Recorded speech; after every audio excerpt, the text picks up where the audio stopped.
Niger need to find ways sharply to move Niger as a nation from consumption to production sake of the rising domestic demands of Niger people. Edo State Governor Godwin Obaseki talked this one when he do one talk with project partners of the Benin Enterprise Park for one 3-day opportunity framing workshop for Benin City. The governor talk say Niger no dey able to satisfy the increasing domestic demand sake of say Niger no dey produce, and say the only way to meet up with the demands na to get power and energy, as that na the key driver to manufacture goods. And he say as e be now, Edo State don already get energy, power and ogbonge environment wey go attract correct investors and manufacturers come the state. Obaseki Conste talk say the largest flagship glass company for West Africa dey located for Benin City, and the Chinese wey get am don build 30 acres of industrial estate as dem tap into the pipeline wey dey their backyard to get their power. Benin Enterprise Park is one of the crowning jewels for us as an administration. Interestingly, it's one of the very first projects we embarked on about 6.5 years ago. And the reason why, the reason for its conceptualization then is even more relevant today. What is clear about the Nigerian economy, and what's certain, is that there are certain advantages we enjoy as a country, right? Huge population, demographics that consumes quite a lot, and a very aspirational population that's used to the good things of life, right? So when we can't find it, we travel, we go and buy it, and we bring it in here. But over time, because of the way we've managed our economy, we've increasingly not been able to satisfy our domestic demands because we're not producing enough. And because of the rate of our population growth, we can no longer cover up, because in the past we used to cover up with imports. But you can imagine importing food for 200 million people, importing cosmetic products for 200 million people. It's just not tenable, it's not feasible anymore, because you're not earning enough foreign exchange to support these imports. And so gradually, we saw it 6 years ago, that look, there must come a time where we must add value domestically, where we must produce much more of what we consume domestically. And when we looked at it, the key hindrance to production has always been infrastructure. And then it was, additional was minister, they were very gung-ho about agricultural production. They wanted to do a lot of processing. So they commissioned a group to help design 6 processing zones. And this group was Mahindra Consulting. We then approached Mahindra. So all those plans are there, and I'm sure they've gathered dust now, to say, Mahindra, can you help us design a production hub? So we went to them in, somewhere in India. And for a fraction, we got them to give us a master plan. And the reason then, as now, is that, look, for production to occur, the key requirement is energy. So we found a location close to an energy source, close to the Oredo fields, that already had capped gas wells. So it wasn't a question of trying to build skids and whatever, as you'll do in the swamps of the Niger Delta. It was essentially just putting the turbines next door, and you generate, and you pipe your gas, and you're able to produce with it. So it's just organizing all of that. We started working on this project. We got Amaya Capital to join us. They did quite a lot of extensive design work. We actually had an anchor tenant, Flisco, who, because of the high energy requirements for textiles, were prepared to locate here. All the designs for their factories were done. All the machines were sourced. Some of them are still in China today. And the CBN, in their wisdom or madness, as we've come to see, decided to go after them and attack them because of the politics of textiles and manufacturing in Nigeria, and closed their accounts and even took them to court. That's it, they were round tripping or something. So the project did take off. But we never gave up. We kept pushing, and fortunately we were able to, convince the NCMB, haven't built one or two such, to say come and support and be an anchor tenant in this project. I think for us the point is, look, there is a need. This is being driven, and it's not like the state government wants to go into one of these fancy elephant projects for the ego of it. No.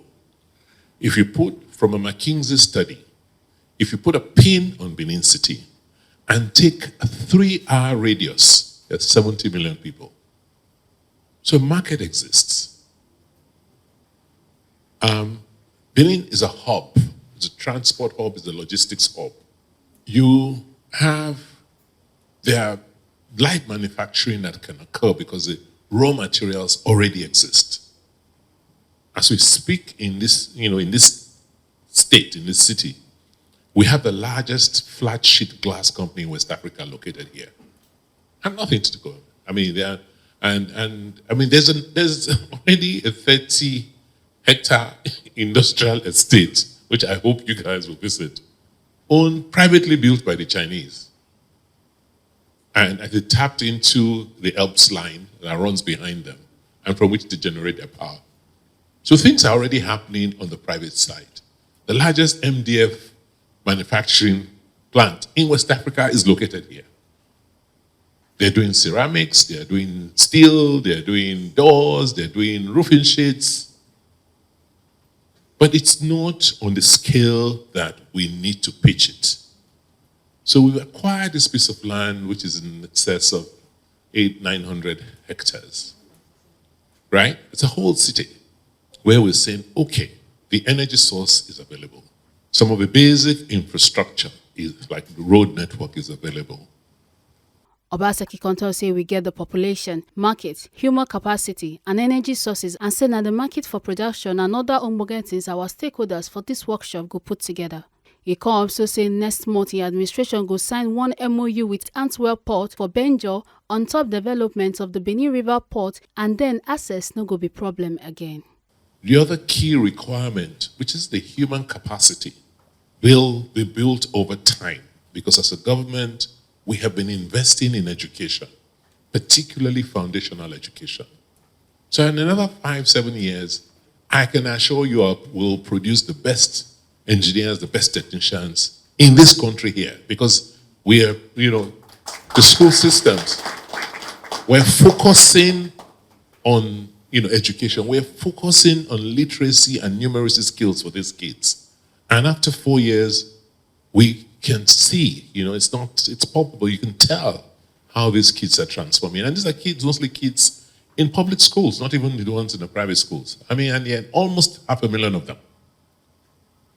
So, when you look at the factors that have made other countries grow and develop, it's the same. They don't even have what we have here. We have the population, the consuming population. We have the energy source. That means we have the markets. We have the energy source to produce, and we can build the technical, the human capacity for production. Simple. Everything else is what you guys will now put together. How do you define the space? How do you regulate the space? This is what's been done over and over again. But the key is there a market? Yes. Can we design a park to reduce the cost of production? Significantly, yes. So if I'm able to get my gas directly and negotiate a good gas price, then if I can deliver electricity at 11 cents per kilowatt hour, that's 50% the cost in Europe. If I can get my key raw materials from the environment, then I'm heads up already in terms of my pricing. And then lastly, Next month, we're hopefully signing up with the Port of Antwerp on the development of the Benin River Port, which is like 27 nautical miles from the Atlantic. Apapa is 15.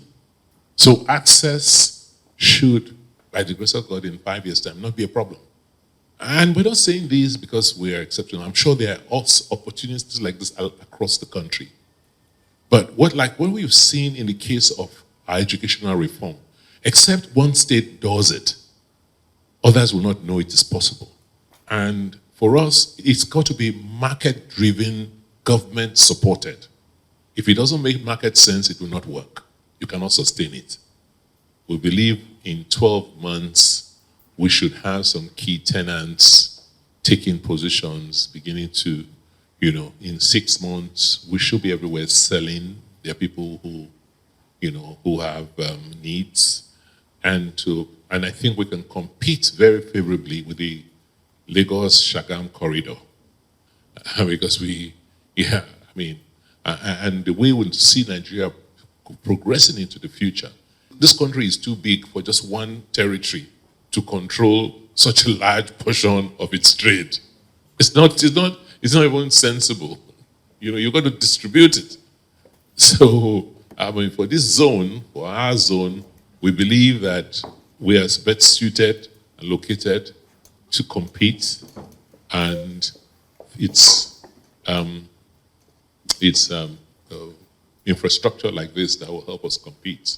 And once we do this right, do this well, I believe the skies are limit, because I have identified other locations like this, very suitable locations that already have the same features as this and slightly even better, that we can expand to. So if we're able to sell out this 1,000 hectares in the next 3 years, clearly, in 5 years, we'll begin to plan for much bigger transactions in the next 5 to 7 years. One of the partners and project manager of Benin Industrial Park, Cross River State, and member of the Nigerian Content Development and Monitoring Board, Zuwarat Asekoment, can reassure the commitment of the partners to make sure the Benin Enterprise Park project see the light of day. Interestingly, sir, Edo State has moved us like 30% forward. Some of the things that we encounter in other, so far 6 parks that we are building, we start afresh, we start from beginning. Right now in our master plan, we descope power, we descope water, which we're already providing. These are things we provide for ourselves everywhere we go to. Thank you. We have other issues that you have also dealt with, like the EIA, the issue of CFO is already moving in the right direction.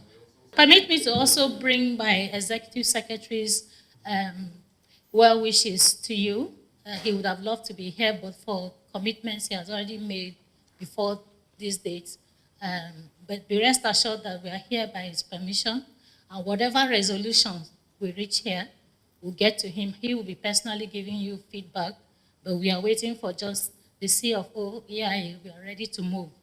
So we are already moving in the right direction, and we hope to maintain this trajectory. Within the next 14 months, we get something reasonable, because Dupani, if not for COVID, we had 15 months to get it to the 90% that it is right now. From Benin City, A. Carter Ojesele, TMC TV News.